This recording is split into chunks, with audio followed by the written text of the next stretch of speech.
तो 11:30 बजे आ गई और आने के बाद में जो नॉन स्टॉप मैंने काम किए हैं ना कि मतलब और इतना जल्दी जल्दी काम मैंने किए और उस बीच में बिल्कुल भूल गई कि मुझे वीडियो शूट भी करना है। अगर मैं आज वीडियो शूट करके आपको बताती थी ना कि मतलब 11:30 से 3 बजे तक जो काम हुए ना घर के अंदर नॉन स्टॉप, इतने सारे काम, इतने मैंने काम जो है वो निपटाए हैं। क्या क्या काम निपटाए वो तो खैर मैं आपको आगे बताऊँगी, लेकिन सीरियसली कई बार है ना बहुत ज़्यादा हेक्टिक हो जाता है, बहुत ही ज़्यादा हेक्टिक हो जाता है। बाहर का काम भी रहता है, घर का काम भी होता है और इसके अलावा कुछ एक्स्ट्रा काम भी निकल जाते हैं। Good morning everyone, welcome back to my channel. तो शनिवार का दिन है और सुबह की बजी है करीबन 8। हाँ 8 बजे। 8 बजे से मैंने अपने वीडियो की शुरुआत करी है। दिन की शुरुआत तो काफ़ी जल्दी हो जाती है, लेकिन हाँ ये है कि वीडियो थोड़ा सा लेट शुरू करती हूँ। तो आज एक्चुअली सैटरडे के दिन वैसे तो बच्चों का स्कूल होता है, लेकिन आज बच्चों के स्कूल में पीटीएम है, तो इसके लिए मैंने सोचा कि चलो थोड़ा सा बच्चों को लेट उठाऊँ, लेकिन कुछ ज़्यादा ही लेट हो गया। और आज हुआ क्या कि कल रात को ही विहान थोड़ा सा मतलब उसको थोड़ा जुकाम हो रहा था, तो मैंने उसको मेडिसिन रात को ही दे दी थी, लेकिन सुबह जब मैंने उसको हाथ लगाया तो उसको थोड़ा फीवर था। तो इसके लिए फिर मैंने उसको जैकेट वगैरह पहना दिया और अब उसको ना थोड़ा बॉडी पेन भी हो रहा है। तो आज उसने मेरे को अभी उठते में ही बोल दिया कि आज पेटीएम है तो मैं नहीं आ पाऊँगा मम्मी। तो मैंने कहा चलो देखते हैं बाद में, एक बार तो मैं उसके लिए पहले गर्मा गर्म सबके लिए चाय बना देती हूँ, मसाले वाली बढ़िया, क्योंकि इतनी ज़्यादा ठंडी है ना, सुबह सुबह काफ़ी ज़्यादा ठंडी ठंडी हवा चलती है, तो चाय बनाऊँगी। लेकिन हाँ उसके पहले मैंने फ्रिज खोल के देख लिया है कि क्या क्या मुझे सब्ज़ी जो है वो बनानी है। तो विहान को ज़ुकाम है तो इसलिए फिर मैंने सोचा कि ये बना देती हूँ राब। तो राब तो आपने मेरे चैनल पर कई बार रेसिपी देखी होगी, तो हमेशा मैं चावल की बनाती हूँ, लेकिन आज मैं बना रही हूँ मक्की की। तो मक्की की एक्चुअली राब जो है वो काफ़ी ज़्यादा टेस्टी लगती है और ट्रेडिशनली बनती भी मकई की है। मतलब मक्की जो है ना उसको मतलब एक मक्की के कम से कम 3 से 4 टुकड़े हो जाते हैं, इतने छोटे छोटे से दाने होते हैं और उसकी राब बनती है। और वैसे मैं चावल की बनाती हूँ, लेकिन जैसे कि मैंने आपको बताया कि ट्रेडिशनली मक्की की ही बनती है और इसकी काफ़ी टेस्टी भी लगती है। तो अभी मैं 1-2 दिन पहले मंदिर गई थी, तो कहीं शॉप पर मुझे इस तरीके की मक्की के जो छोटे छोटे से दाने होते हैं, दलिया बोलते हैं इसको, मक्की का दलिया, तो ये मेरे को मिल गया था, तो वो मैं लेकर आई। तो अभी मैं इसकी राब बनाऊंगी, क्योंकि सर्दी और जुकाम जब होता है ना तो हमारे यहाँ पर इस तरीके से राब जो है वो बच्चों को, बड़ों को, जिसको भी सर्दी जुकाम होता है तो उसको दी जाती है, तो काफ़ी रिलीफ मिलता है। तो एक तरफ मैंने दलिया जो है वो बॉईल करने रख दिया है और दूसरी तरफ मैं चढ़ा रही हूँ सबके लिए चाय।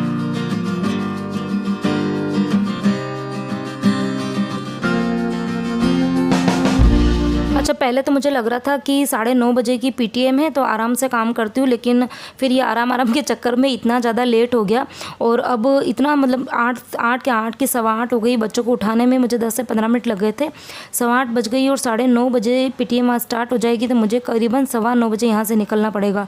तो सिर्फ 1 ही घंटा मेरे पास में है, तो और 1 घंटे में मुझे इतने सारे काम जो है वो निपटाने थे। और उस बीच में जैसे ही मतलब मेरे को सब्ज़ी भी बनानी है, तो जैसे मसालेदानी खोली तो वो भी मतलब सारे मसाले उसके अंदर खाली हो गए थे, तो सबसे पहले मैंने उसको ही रिफ़िल कर दिया। और उसके बाद में अब मुझे जाना है पीटीएम में, तो मुझे लगता है कि क्या पता आने में कहीं लेट वेट ना हो जाए, तो उस चक्कर में मैं सोच रही हूँ कि थोड़े बहुत पहले पोहे भी बना देती हूँ। तो पोहे का नाश्ता जो है वो दोनों बच्चों को और जेंट्स साहब तीनों को करा दूँगी। और मम्मी जी बाबू जी एक्चुअली मंदिर चले गए हैं, तो आके वो भी कर लेंगी, क्योंकि आज खाना मुझे ऐसा लग रहा है कि थोड़ा लेट हो जाएगा। तो ये जो है वो मेरी प्लानिंग में था ही नहीं पोहा बनाना, तो अब ये भी मुझे बनाने हैं, क्योंकि मुझे विहान को दवाई देनी है, तो फिर थोड़ा कुछ खा के फिर दवाई लेगा तो सही रहेगा। सिरप दे दूँगी, खैर अभी तो वो ये टैबलेट वगैरह तो मैंने देनी स्टार्ट नहीं करी है, डॉक्टर अभी उनको सिरप ही लिख के देते हैं, तो मैं उनको सिरप ही देती हूँ जुकाम की। तो बस अभी जल्दी से पहले पोहे जो है वो भी कर दूंगी। तो पोहे मैंने साफ़ करके भिगोने छोड़ दिए हैं और इधर मैं बना रही हूँ मटर की सब्ज़ी। तो जो जल्दी जल्दी में बन जाएगी वो ही मुझे सब्ज़ी बनानी है। तो वैसे तो सोचा था रात को ही कि मटर की अच्छी ग्रेवी वाली सब्ज़ी बनाऊँगी, दही की जो ग्रेवी बनती है ना वो वाली, लेकिन इतना ज़्यादा लेट हो गया, तभी मैं बिल्कुल सिंपल वाली जो मटर की सब्ज़ी बनती है बस वही बना रही हूँ। कढ़ाई में रख दिया है तेल, थोड़ा सा डाला है राई, हींग, जीरा, हरी मिर्ची, और उसके बाद में बस मटर डाल दूँगी, थोड़ा सा नमक डालूँगी और फिर उनको थोड़ी सी देर पकने दूँगी 4 से 5 मिनट तक। और जब मटर जब थोड़े से अच्छे से मतलब गल जाएंगे तो उसके बाद में उसमें 1 टमाटर डालूँगी और उसके बाद में जो बेसिक से मसाले हैं बस वो डाल दूँगी, थोड़ा सा पानी डालूँगी। तो बिल्कुल जो एकदम पानी वाली जो सब्ज़ी बनती है वैसी तो नहीं, लेकिन हल्की सी लस लसी जो सब्ज़ी बनती है उस तरीके की सब्ज़ी बनाऊँगी। और इधर पोहे जो है वो भी गल गए हैं, तब जल्दी से पोहे बना देती हूँ। तो जल्दी जल्दी में ये काम हो रहे हैं आज तो। और वीडियो जो है वो पूरी तरह से पता नहीं एंगल अच्छे से सेट हो पा रहा है कि नहीं हो पा रहा है, क्योंकि प्रॉपर जब वीडियो बनाते हैं तो उसमें काफ़ी ज़्यादा टाइम लग जाता है। और मेरा दिमाग अभी वीडियो की तरफ कम और घड़ी की तरफ ज़्यादा है, क्योंकि जाना है मुझे 9:15 बजे और उस बीच में काम भी निपटाने हैं, मुझे तैयार भी होना है। और परी जो है उसको मैंने नहाने के लिए भेज दिया, क्योंकि विहान तो आ नहीं रहा है, वो सो रहा है। और 2-3 दिन से एक्चुअली जैन साहब जो है उनकी भी तबीयत ठीक नहीं थी, तो आज थोड़ा बहुत उनको भी ठीक लग रहा है। लेकिन हाँ, ये कि मैं पोहे बना दूंगी तो सब लोग पोहे का एक बार नाश्ता कर लेंगे, तो फिर मुझे ना खाने की जल्दी नहीं रहेगी। उसके बाद पीटीएम से हो सकता है 11:30-12 बजे तक, कब तक आऊँगी कुछ आइडिया नहीं है।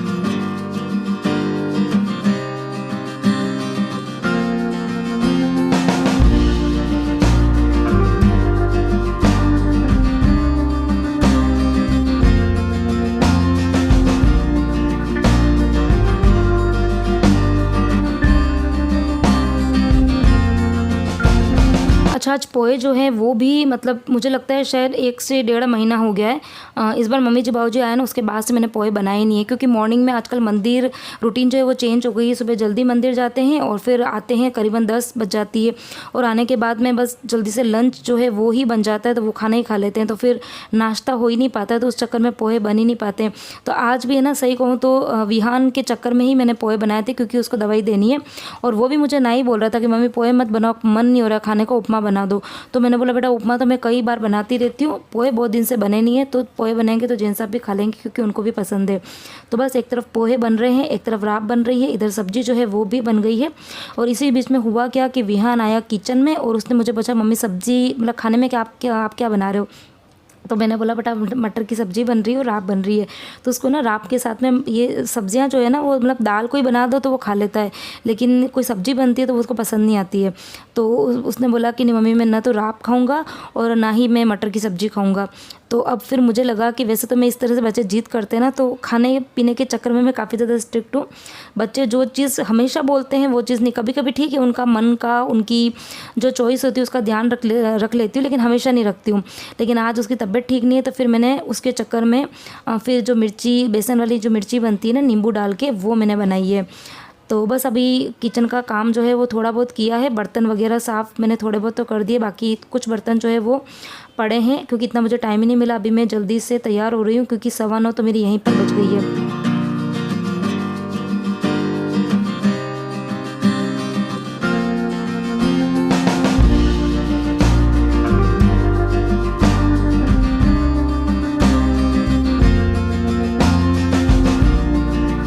तो तैयार हो गए हैं और लेट हो गया, कितनी बज गई है ये 9:25 यही हो गए। 9:30 बजे की पीटीएम है।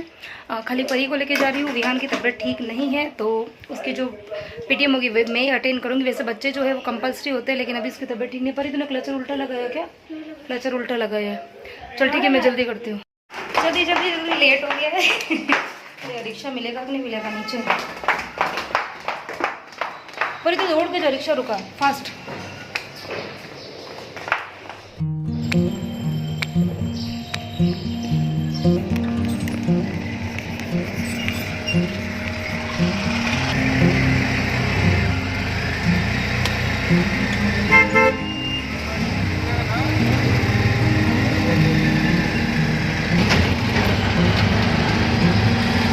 तो फाइनली पहुंच गई हूँ स्कूल। दोनों बच्चों की पीटीएम मैंने अटेंड कर दी है। तो दोनों बच्चों की जो क्लास सेक्शन जो है वो अलग अलग है। दोनों की क्लास तो सेम है, क्योंकि ट्विंस बच्चे आप सबको पता ही है। तो दोनों 6 क्लास में है, लेकिन दोनों का सेक्शन जो है वो मैंने अलग करवाया है। शुरू से ही जब बच्चों का स्कूल में एडमिशन हुआ था ना, तो तब से मैंने दोनों ही बच्चों का सेक्शन अलग करवाया था। तो दोनों की जब पीटीएम होती है तो टाइमिंग दोनों का, क्योंकि दोनों का नाम वी से है, तो दोनों को सेम टाइम मिलता है। तो फिर मुझे 15 मिनट एक मतलब विहान को देती हूँ, 15 मिनट परी को देती हूँ। तो इस तरीके से मुझे मैनेज जो है वो करना पड़ता है। तो वैसे तो जैन साहब जो है उनको भी आना चाहिए, लेकिन मॉर्निंग का टाइम ऐसा होता है ना स्कूल का कि उधर उनको शॉप पे भी जाना ज़रूरी होता है, तो फिर मैं ही एडजस्ट कर लेती हूँ। तो आज जो पीटीएम थी उसमें मतलब आधे घंटे में निपट गई थी। और उसके बाद में आज बच्चों के स्कूल में एक्टिविटी भी थी, मतलब जो बच्चों ने प्रोजेक्ट वगैरह बनाए थे, साइंस के, मैथ्स के, सोशल के, हिंदी के, मतलब सारे ही सब्जेक्ट के। तो उसका एक डिस्प्ले लगा रखा था, एक बड़ा सा हॉल है उसके अंदर। और देख के मतलब मुझे इतना ज़्यादा मैं सरप्राइज थी, इतनी ज़्यादा क्योंकि बच्चों ने इतना अच्छे अच्छे प्रोजेक्ट बनाए थे, मतलब जहाँ तक मैं सोच भी नहीं पा रही थी, मतलब जहाँ तक मेरी सोच है ना उससे कई गुना आगे इतना बच्चों ने इनोवेटिव चीज़ें बनाई थी। और बिल्कुल जो घर की जो चीज़, मतलब आपकी जो DIY आप समझ सकते हो, जो बिल्कुल वेस्ट चीज़ें होती है ना उनसे उन्होंने बना के रखी थी। तो इसलिए मेरे से रहा नहीं गया, मैंने एक छोटा सा वीडियो बनाया है आप सबके लिए, आप भी देख लीजिए। यदि आपके घर के अंदर भी बच्चे हैं, 3rd क्लास से लेके 9 स्टैंडर्ड तक के बच्चों ने प्रोजेक्ट जो है वहाँ पे बना के रखे हुए थे, मुझे काफ़ी ज़्यादा अच्छे लगे। तो इसके लिए मैंने छोटा सा वीडियो जो है वो सिर्फ आपके लिए बनाया है। और विहान जो है वो भी नहीं आया था, तो मैंने फिर ये वीडियो बनाया, उसको भी बताया बेटा देखो कितने अच्छे अच्छे से प्रोजेक्ट बच्चों ने बनाए थे। तो आप देखिए, और आपको कौन सी चीज़ जो है, कौन सा प्रोजेक्ट सबसे बेस्ट लगा, आप मुझे कमेंट करके ज़रूर बताना। और बनाया आपके लिए है, क्योंकि यदि आपके घर में भी बच्चे हैं तो थोड़ी सी हेल्प आपको भी मिल जाएगी कि किस किस तरीके से प्रोजेक्ट जो है वो बनते हैं।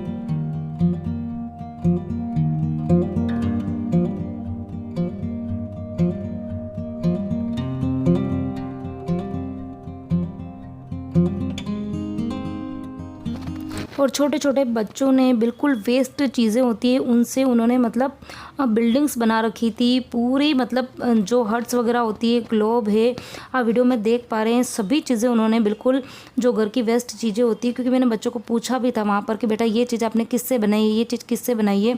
तो मोस्ट ऑफ चीज़ें, तो जो चीज़ें थी वो कार्डबोर्ड का उन्होंने यूज़ करा था। और इसके अलावा आइसक्रीम स्टिक्स होती है, टूथपिक्स होती है, वूल होती है, और इसके अलावा जो आर्टिफिशियल ग्रास है, पेपर है, और क्ले, इन सब का यूज़ करके ही चीज़ें बनाई थी। जो पुरानी बॉटल्स के जो ढक्कन वगैरह होते हैं, तो इन चीज़ों का यूज़ करके ही इतने सारे प्रोजेक्ट जो है वो बने थे। तो मुझे ना बहुत टाइम लग गया था आज इन सब चीज़ों को, क्योंकि मुझे काफ़ी ज़्यादा इंटरेस्ट है इन चीज़ों को देखने का। तो करीबन PTM जो थी वो आधे घंटे में ख़त्म हो गई थी। मैं 9:30 बजे घर से निकली थी और 9:45 बजे के करीब वहाँ पर पहुँच गई थी। और उसके बाद में आधा घंटा मुझे शायद PTM जो है वो अटेंड करने में लगा था दोनों की। और उसके बाद में फिर मैं इन प्रोजेक्ट को देखने लगी तो कब 11:30 बज गई पता ही नहीं चला। फिर जैन साहब का कॉल आया कि इतनी देर कैसे लग गई, तो मैंने कहा कि आप रुको, मुझे और टाइम लगेगा क्योंकि आज तो बहुत मज़ा आ रहा है। फिर वहीं से मैंने ना वीडियो कॉल भी किया था विहान को बताने के लिए कि बेटा आज तूने कितनी अच्छी अच्छी चीज़ें जो है वो मिस कर दी। और सबसे अच्छी बात कि वहाँ पर मतलब जो बच्चे थे उन्होंने ही कुछ एक्टिविटीज़ जो इस तरह की रखी थी, जैसे कि नेल आर्ट की, मेहंदी आर्ट, टैटू वगैरह ये सब भी थे। तो परी ने बोला मम्मी मुझे ना नेल आर्ट करवाना है, तो मैंने कहा चल करा दे। नेल आर्ट करवाया, टैटू बनाया उसने BTS का। तो इतना अच्छा लग रहा था ना आज तो वहाँ पर, बहुत ही अच्छा। और अच्छा इसलिए भी लग रहा था ना क्योंकि ये सब चीज़ें ना पहली बार ही देखी थी मैंने तो, क्योंकि इस लेवल पर हम जब पढ़ते थे ना तो ये सब चीज़ें नहीं होती थी। प्रोजेक्ट वगैरह बनते थे लेकिन इस तरह का पोर्टफोलियो बना देते थे हम लोग, फोल्डर्स बना लेते थे, लेकिन हाँ इस लेवल की चीज़ें नहीं होती थी। इतनी प्यारी प्यारी सी ड्राइंग, पेंटिंग्स, पोर्टफोलियो भी इतने क्रिएटिव बना रखे थे, रंगोली बनी हुई थी, और प्रोजेक्ट वगैरह तो खैर अच्छे थे ही थे। तो काफ़ी अच्छा लगा था, मेरे को तो बहुत अच्छा लगा था काफ़ी। मतलब इस तरह की चीज़ें देख के मैं तो बहुत मोटिवेट हो जाती। दोनों बच्चों को मैंने बहुत बोला बेटा अगले मतलब नेक्स्ट ईयर से जब 7th क्लास में आ जाओगे तो तुम लोग भी ये चीज़ें बनाना, मैं हेल्प करूँगी तुम्हारी।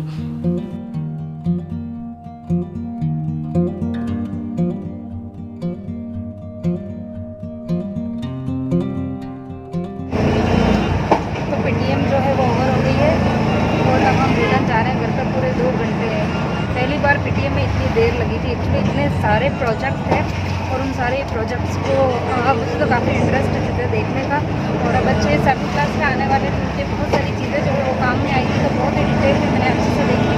और फर्स्ट टाइम इनके इस तरीके का nail art, mehndi art, tattoo ये सब चीज़ें भी थी। तो परी ने अपने हाथ में टैटू बनवाया और नेल आर्ट भी करवाया। नेल आर्ट तो अच्छे से भी दिख नहीं रही है, अब वो मैं बताऊँगी घर जाके। तो चलिए घर चलते हैं, भूख लग रही है बड़ी जोर से। सब कुछ भी नहीं खाया था, पोहे बनाए थे लेकिन खाने का टाइम ही नहीं मिला, लेट इतना ज़्यादा हो रहा था। बनाए थे मैंने सोचा खा के फिर आऊँगी, अब घर पे खाना ब्रेकफास्ट सब एक साथ नहीं होगा। तो फाइनली घर आ गई हूँ। घर आते आते 12 बज गई थी और टाइम का कुछ पता ही नहीं चला। स्कूल के अंदर तो काफ़ी ज़्यादा मज़ा आया, मैंने आपको चीज़ें बताई दी है कि कितना अच्छा लगा था जिस स्कूल के अंदर। और उसके बाद में फिर घर आने के बाद जो हालत हुई है ना मेरी, वो तो मैं आपको बयां भी नहीं कर सकती हूँ। इतने ज़्यादा घर के अंदर काम थे, इतने ज़्यादा घर में, क्योंकि सुबह सिर्फ मैं लंच की तैयारी करके चली गई थी, बाकी घर का सारा ही काम पड़ा हुआ था।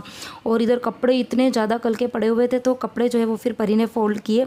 उसको मैंने बोला तो थोड़ा सा उसको गुस्सा भी आया, क्योंकि वो भी वहाँ पे थक गई थी ना। लेकिन फिर मैंने भी सोचा कि मैं कितना सारा काम करूँगी, बहुत ज़्यादा घर में काम पड़ा हुआ था, तो और बहुत ज़्यादा मैस फैला हुआ था एक्चुअली। और विहान की तबीयत ठीक नहीं थी, तो वो सोया हुआ था। मतलब आके मैंने खाना खिलाया उसको, उसके बाद उसको मैंने सुला दिया दवाई दे के। और परी को फिर मैंने कपड़े फ़ोल्ड करने को बोला। थोड़ी वो नाराज़ तो हो गई थी, लेकिन हाँ उसने कर लिया, और इतने अच्छे से उसने कपड़े फ़ोल्ड किया, आपने देखे भी। गुस्से में तो होते हैं बच्चे, लेकिन हाँ काम बड़ा अच्छे से करते हैं। और उसके बाद में फिर किचन के अंदर तो मैं आपको मतलब है ना, मैंने ना तो वीडियो रिकॉर्ड नहीं किया। मतलब मुझे लग रहा है कि मुझे ना वीडियो रिकॉर्ड करना चाहिए था कि कितने काम मैंने आज किए थे। और अभी जो ये वीडियो बन रहा है करीबन अभी बज रही है 2। जो मेरी मेड है वो आ जाती है 1 बजे, तो मैंने उसको फिर कॉल करके ना बोला कि आज जल्दी मत आना, क्योंकि मुझे बहुत सारा घर में काम पड़ा हुआ है। तो मैंने जितने भी मतलब किचन में फर्नीचर है ना, सारे ही फर्नीचर को खाली कर कर और उसके वहाँ पर जो मैंने मैट बिछा रखी उनको निकाल के मैंने अच्छे से साफ़ किया था। धोया नहीं था, लेकिन हाँ मैंने जो मेरा DIY क्लीनर है ना, उससे मैंने सभी फर्नीचर को साफ़ किया। और उसके बाद में सारी चीज़ों को वापस से अरेंज किया। जो डिब्बे खाली थे उन डिब्बे को मैंने साफ़ भी किया। फ्रिज को मैंने साफ़ किया। फ्रिज में से ही मैंने ये मैट निकाली, क्योंकि इसके ऊपर थोड़ी सी दूध की मलाई वगैरह गिरी हुई थी, तो फिर ये साफ़ नहीं हो रही थी, तो इसको फिर मैं सर्फ़ के पानी से धोऊंगी। और ये जो कुछ डिब्बे हैं इनको मैं, इनके जो ऊपर की लीड थी ना, वो लीड काफ़ी ज़्यादा गंदी हो रही थी, तो वो मैंने साफ़ सफाई कर दी। तो सारे ही फर्नीचर को मैंने पूरा खाली किया। उसके बाद में अच्छे से साफ़ किया और सभी चीज़ों को अरेंज किया। तो ये सब करने में करीबन मुझे 2 घंटे लग गए थे। लेकिन फाइनली किचन जो है वो मेरा बहुत अच्छे से आज क्लीन हो गया। और किचन का मतलब दो मेरे प्लेटफॉर्म बने हुए हैं ना, एक तो मेन प्लेटफॉर्म है, एक सर्विस प्लेटफॉर्म है। तो जो मेन प्लेटफॉर्म है वो आपको बिल्कुल चमकता हुआ दिखाई दे रहा होगा, क्योंकि 2 घंटे मेहनत लगी थी इसको चमकाने में। और अब सर्विस प्लेटफॉर्म पे पड़े हुए हैं ढेर सारे बर्तन, तो अब जल्दी से बर्तन जो है वो मैं साफ़ कर दूँगी।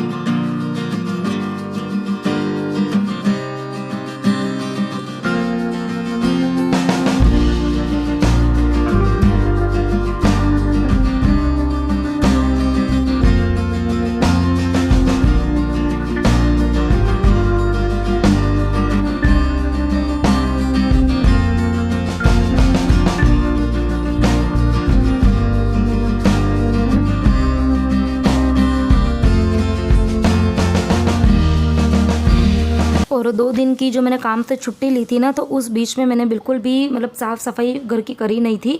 तो कल तो मैंने अपने बेडरूम को क्लीन किया, और आज इसीलिए मैंने किचन का नंबर लगाया, क्योंकि किचन बहुत ज़्यादा गंदा हो गया था। तो छोटे किचन में यही प्रॉब्लम होती है ना, कि मतलब आप रोज़ अगर साफ़ सफाई करते रहोगे तो सही है, यदि आपने 1-2 दिन भी साफ़ सफाई नहीं करी ना, तो फिर आपका घर और किचन जो है वो बहुत ज़्यादा गंदा हो जाएगा। तो इसीलिए फिर आज मुझे कम से कम 2 से 3 घंटे लग गए थे इस किचन को साफ़ करने में। लेकिन हाँ फाइनली पूरे ही किचन को मैंने आज अच्छे से चमका दिया। सारे फर्नीचर मैंने साफ़ किए, पूरा फ्रिज मैंने साफ़ कर दिया था। डीप क्लीन कहीं पर नहीं किया था, लेकिन हाँ जितनी सफाई हो सकती थी उतनी मैंने पूरी करी थी। 2-2.5 घंटे मुझे लग गए थे। तो बस इसी के साथ में ही आज का वीडियो मैं यहीं एंड करती हूँ। कोई भी चीज़ पसंद आई हो तो प्लीज़ कमेंट करना, लाइक करना।